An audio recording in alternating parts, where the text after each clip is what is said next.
The time by Sagicor is 7 o'clock.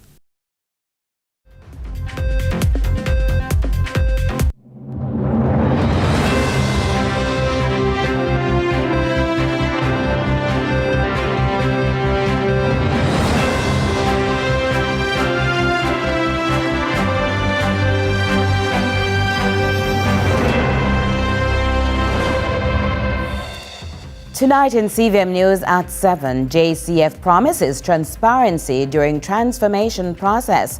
Jamaica on target to achieve the lowest murder rate since 1991. Senate approves harsher penalties for murder, especially children. And in sports, Reggae Boys beat Guatemala in CONCACAF Gold Cup.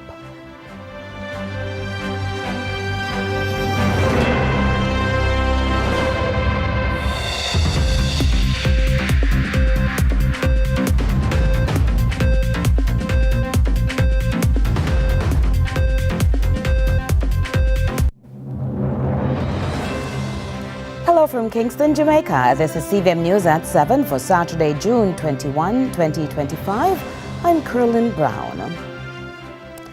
A public demonstration of the Jamaica Constabulary Forces, the JCF's evolving capabilities from advanced technical operations to digital innovations in intelligence-led policing. Such was the experience for thousands of students, government stakeholders and members of the public who poured into the JCF Expo 2.0 held in Montego Bay. And the audience interacted with exhibits that reflect the force's commitment to transparency, professionalism and citizen engagement. Not so much of a hard sell anymore for the JCF, displaying to the public they are actually and literally in transformation mode. This Transformations Expo is our reality on display. None of what you will witness over the next 3 days is aspirational.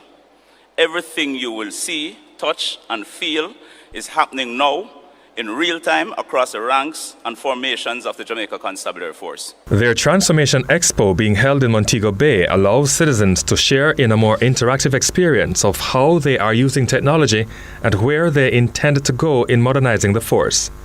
The dialogue continuously taking place between members of the business community, academia and the wider public.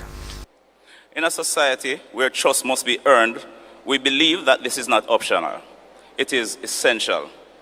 And so this expo exists to give you access, to make us accountable, and to help you see and feel the depth of change underway in your Jamaica Constabulary Force. From the technologies we use, to the strategies we employ, to the values we now center, this is your opportunity to engage with the modern, cutting-edge JCF.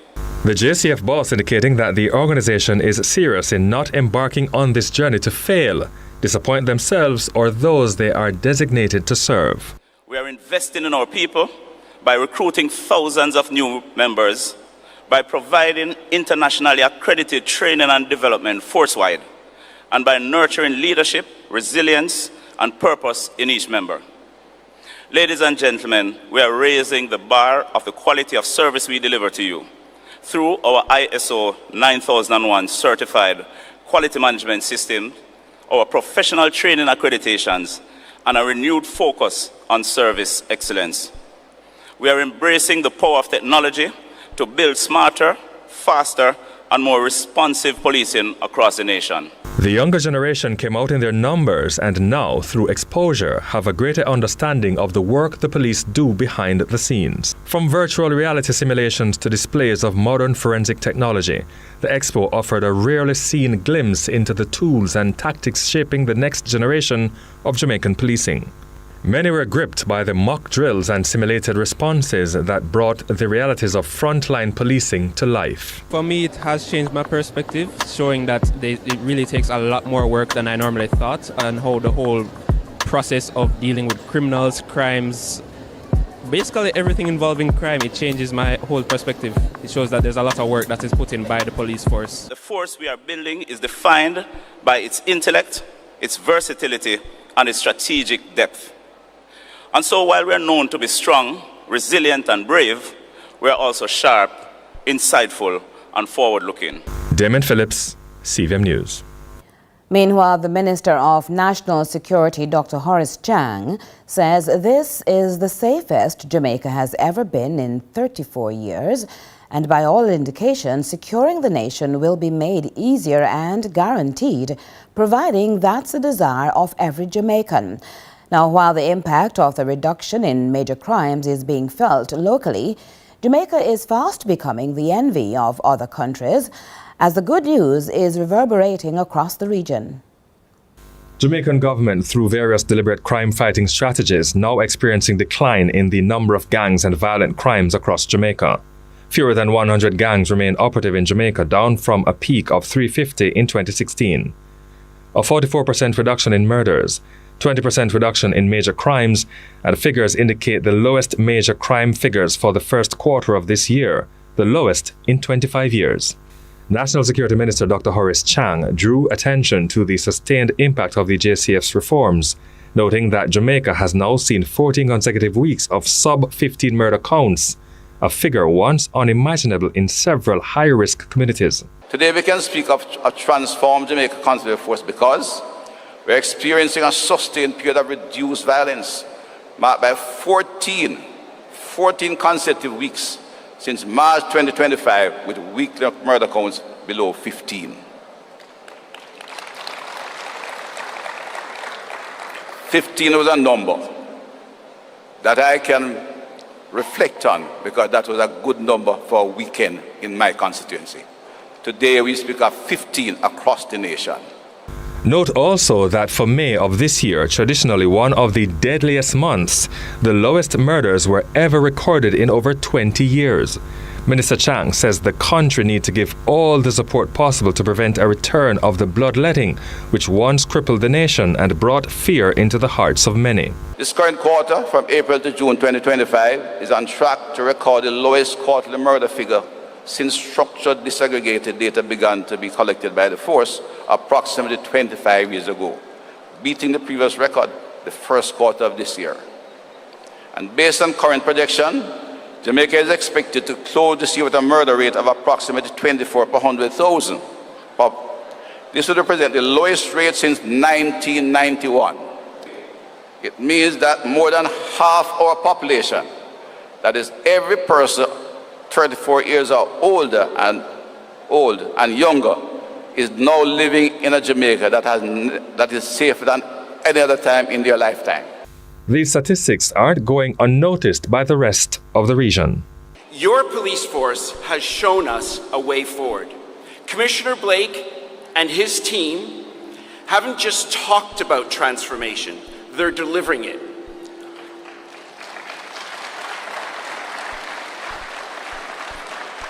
While our region grapples with rising violence, Jamaica has forged a new path. The numbers don't just speak, they shout about what is possible. These changes are the envy of every Caribbean nation.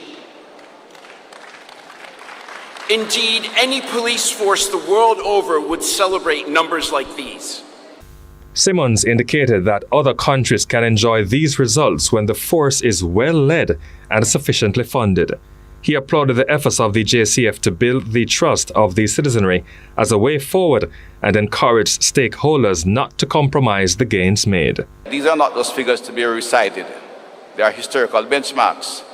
They are milestones for a nation that has grappled for decades with the consequences of crime and violence. For CVM News, I'm Damon Phillips. And at this time in latest news, the JCF Command in St. Catherine North is seeking 2 individuals in relation to the murder of Ricorio Moore, also known as Papa, who was shot and injured Friday night in Quarry Hill district in Spanish Town. Moore, who was 20 years old and a delivery man, died in hospital. Commanding officer for the St. Catherine North Police Division, SSP Hopton Nicholson, issued a directive to the persons of interest. The Spanish Town CIB have commenced investigation into this matter, and presently we have at least 2 persons of interest that we believe can assist us with this investigation. A man known as PZ or PZ of Quarry Hill. He is a person of interest in this murder investigation. Another man who goes by the name Ren from the Quarry Hill area. We are of the view that these two men can assist us greatly with this investigation, and we ask them to immediately turn themselves over to the Spanish Town CIB. 10,000 young Jamaicans are set to benefit from the Youth Summer Employment Program YSEP, the largest program of its kind in the Caribbean. We have more details in this report from Daniela McLaughlin. Expect thousands of young people to be working this summer. The local government's Youth Summer Employment Program YSEP is on track to begin July 7 and will run for 4 weeks. The youth 17 to 29 will be paid to collect data which will be used to modernize government records. Prime Minister Dr. Andrew Holness is encouraging the youth to work to sustain themselves. We want to empower you with the knowledge, skills, and attitudes to be able to work. Because it is by the sweat of your brow that you shall eat. There is nothing in life that is free. It may not cost you, but it costs someone else. He wants the youth to be empowered to positively impact society. I want you to be ambitious. I want you to be aspirational. I want you not to be afraid to dream. I want you to explore possibilities and options.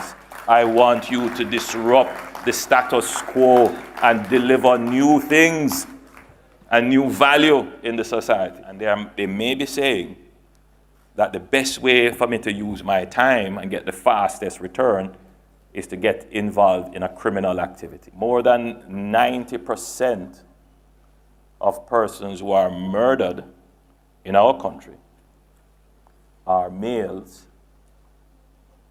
And of that, more than 80% of them are youngsters. Where we believe we can get rich without working, that there is no wealth without sacrifice. And so I implore our youngsters here today to restore these values in our country. We must work for what we want. And the Rada Connect tour continues, this time in Clarendon, where farmers in Mitchelltown were encouraged to prepare for a reinvigoration of the sector through innovation. Joel Crosskill tells us more. Beneath the pristine skies of Mitchelltown in Clarendon, a movement to more closely tether farming communities to the technical support on offer from the Rural Agricultural Development Authority via the Rada Connect outreach programme continued its advance as Minister of Agriculture Floyd Green repeated the call for farmers to plant a resource on their devices to facilitate the exchange. Use your phones to download the Rada app. Just like how you have your WhatsApp on your phone, you must have Rada on your phone. Because we have to use the technology. We will never have enough people to maybe get to where we want to, but we can use the technology. Because the Rada app now can do a number of things. Suppose you're out in your field, or you're with your animals, and you're having an issue, and you're not sure what to do. You don't have to wait for somebody to visit you. You can take a picture, you can upload it to the app, and somebody can sit down and then can say, you know what, this look like mites. This is what you need to buy to deal with it. So you can get real-time service. Additionally, you could tell Alex, Agri-Linkages Exchange, you could say to them that, listen, we have 5,000 pounds of tomato, and we can't find no market. You can use the app to do all of that. So why we are doing this Rada Connect is because we want more of you to download the app so that you utilize the technology so that we can better serve you. Launched in May, Rada Connect also brings services directly to farmers in their communities with on-site technical support, training and best-in-class advice on a variety of agricultural practices, according to Acting CEO of Rada, Garnet Edmondson, whose stated ambition is to bring agriculture on par with tourism in terms of contribution to Jamaica's GDP. Inside of the Rada Connect, we would make sure that our crop health our farmer registration, our plant pest and disease monitoring unit, our disaster preparedness, climate change component will be there, and our overall extension officers, our business development officers are out. Most importantly, ministers, our first launch of the Rada Connect, we had over 250 farmers turning out. And then that mobile app that you can download, since our last launch in May 8th, we have seen some 300 plus download of this application, Minister, and that is a signal in the right direction. Increasing the uptake for the app will be of particular benefit for Mitchelltown farmers, following the Minister's announcement during his sectoral presentation of the development of the first of its kind freshwater fish aqua park as part of a slew of innovations set to come online to further diversify agricultural outputs. In Mitchelltown, in our aquaculture park, we're going to reserve some of the ponds for the Mitchelltown community. But what you have to do is be organized. You understand? You have to be organized so that if we say we're leasing you 5 or 6 ponds, you have the people who will put it into production. And we're not just going to do tilapia. We are also, if you do not know, we started last year our first ever shrimp prawn hatchery. So we are now growing out shrimp in Jamaica. And what we want to do is really plant as fresh water. Where we have moved now, we have already done our first batch and they have come out. So we have about 275,000 of them. And what we're doing now are looking farmers who already have ponds to partner with. So we're going to continue that, so that when we have our aquaculture park right here in Mitchelltown, we will not only do freshwater fish, we will do some prawn and some shrimp, so that we can satisfy our local market. Minister Green is also encouraging farmers to establish farming collectives in preparation for an enhanced small ruminants program. Joel Crossgill, CVM News. The Senate has approved amendments to 3 pieces of legislation that will impose more severe penalties for murder, especially in cases involving children. It seeks to increase the mandatory minimum penalties specified for murder, to increase the minimum periods that must be served before an offender is eligible for parole, and to adjust the term of life imprisonment to 50 years where the offense is murder. The Minister of Foreign Affairs and Foreign Trade, Senator Kamina Johnson-Smith, who piloted the bills, explained the rationale behind the move. In the Jamaican context, the key purpose of sentencing, or the key purposes, are deterrence, rehabilitation, denunciation, incapacitation, and restoration. The imposition of mandatory minimum sentences, Mr. President, are intended to send the strong signal I spoke about earlier, that society will not tolerate certain forms of criminal behavior. So as stated, there is an increasing demand from victims and interested parties in support of the imposition of harsher penalties, many of whom feel that justice has not been served for them on previous occasions. So there is a need for an enhanced alignment between the sentencing regimes governing serious crimes in Jamaica and the expectations of the public and the outcomes from the justice system. Now, the amendments also seek to increase the mandatory minimum sentence with respect to non-capital murder from 15 years to 30 years, increase the mandatory minimum sentence for capital murder from 20 years to 50 years before eligibility for parole, increase the sentence to be served before being eligible for parole where the sentence is imprisonment for life from 15 years to 40 years, and increase the sentence to be served before being eligible for parole where a sentence of term of years is given from 10 years to 20 years. Senator Johnson-Smith also explained how the amendments relate when the victim of a non-capital murder is a child. Where the court imposes a sentence of life or a sentence of term of years, once the victim of the non-capital murder is a child, they must add another 5 years to the period that must be served before the period of eligibility. And I think we all feel quite clear that when some of these murders that we have heard of, these heinous murders of beautiful little children, that asking the court to add another 5 years behind bars, another 5 years to separate these brutal killers, up to 5 years, because we have to remain on the right side of the constitutional challenges, and we've been guided. I will share that personally. I thought it should have been more, but I do acknowledge, I did say it should have been more. And if the Senate wishes to so propose an amendment, the leader of government business would certainly consider it. CVM News at 7 continues in a moment.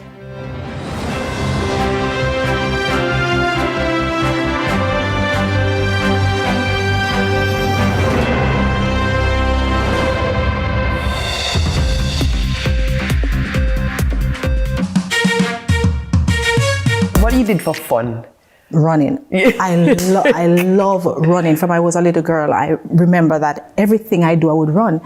And as a result, my mom made me the child of choice to be sent to the supermarket. Was it Rio or was it Beijing World Championship? I ran it off my lane. I didn't hit anybody, so I got the finals. I ran my heart out and I got bronze. I make sure that the last thing I do on the track is pray. Always put the race in God's hand. And by doing that, whatever the result is, I can be at peace. 10 jumping jacks. Okay. 1, 2, 3, 4, you better work. 5, 6.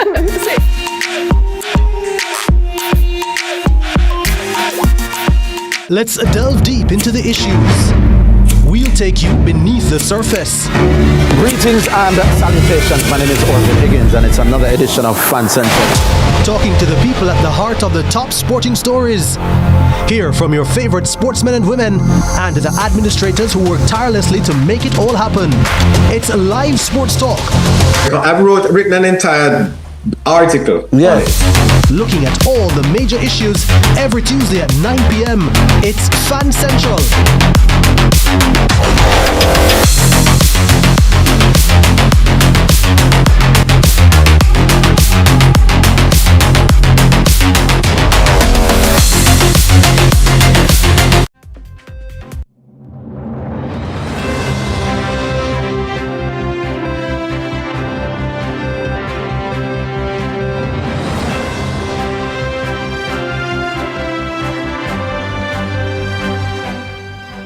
Welcome back.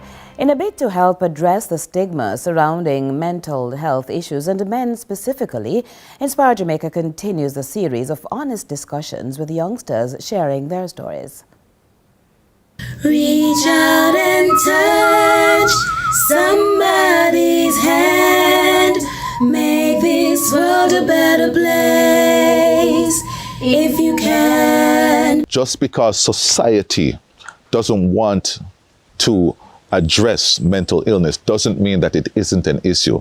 So what I would say to the younger generation, all you young boys out there especially, if you feel as if you're feeling distant from the people around you, if you feel as if sometimes you can't slow down the thoughts in your head, if you feel as if sometimes there are just challenges that you can't overcome and you don't know what to do, reach out to someone. The information and experiences about what's around the corner based on choices did come for this young man at different stages of his life, but the mental struggles were real. Well, growing up it was very rough because my dad was away in Antigua and he was doing fishing, but he gambled a lot.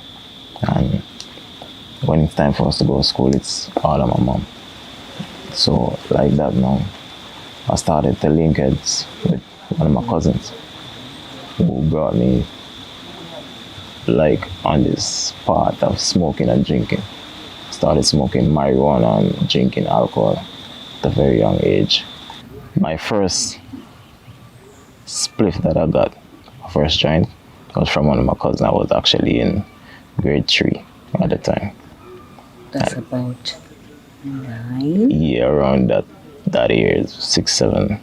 And it had me running around the whole entire yard I used to lend my bike to guys to go and deliver their stuff.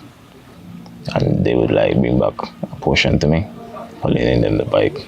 So I got expelled from school because I got myself into a little bit of trouble. Because the judge gave me a plea bargain to do probation or to do time. So I took the probation. It was 3 years, still was smoking. And I didn't really, it's not like I didn't have a choice to stop, but I chose to smoke since I wasn't being like overseen by anyone at the time. When you just started smoking, it gives you a high, right? Like it never been before. It gave you that high. So you wanted to do it over and over and over again to get that high. So normally we just sit down and discuss stuff with friends, and we normally create ideas for new stuff. My sister, she was a nurse, right? And she saw that something was really happening to me. So they tried to detox me, right? And each time they tried to detox me, I go back to the same stuff over and over. I went to Bellevue. I went to UWI on Ward 21, where when those guys, when those porters hold you right down for you to get the injection, they were so big and massive, right? They just hold you and put you down on the bed and they got that injection. After a minute, you were out. More next time as we continue to inspire Jamaica. Reach out and touch somebody's hand. Make this world a better place if you can. And we go now to regional and international news. We begin with news in the region. The U.S. government's decision to resume student visa interviews with a new requirement for applicants to make their social media accounts public is drawing concern in St. Lucia. There are renewed calls for the government to strengthen ties with non-U.S. universities, as we hear from DBS Television. The question about how resilient are we in the face of, the recent actions by the U.S., do we have enough partnerships? Are we focusing on strengthening partnerships with these other schools, these other countries, so that students have a lot more options? And also shifting the emphasis that we have on education in the US. Because what it tells us is that, in times like these, the US does not think about us first before they make their decisions in their own national interest. LeBon applauded the government's efforts to form new relationships with schools in countries outside the US like Morocco and Taiwan, but called for more partnerships to increase access to tertiary education. To obtain those opportunities outside the US, he encouraged students to take up a foreign language to increase the likelihood of being accepted into those schools. As an incentive to do so, it was announced in the Prime Minister's budget address that the government would pay for students doing a foreign language subject at the CSEC level. LeBon urged students to engage in relevant discussions and called on authorities to hold more public dialogue on migration. Newly appointed chairman of the Organization of Eastern Caribbean States OECS, Prime Minister of St. Vincent and the Grenadines, Dr. Ralph Gonsalves, has indicated that the OECS may be compelled to re-evaluate its participation in the CARICOM Single Market and Economy CSME. GBN News has that report. Speaking at the opening ceremony of the 77th meeting of the OECS Authority, Dr. Gonsalves raised serious concerns about persistent imbalances within the regional trading bloc. The Bahamas, as a member state of CARICOM, is a beneficiary of all the non-CSME values of CARICOM, while opting out of the CSME provisions.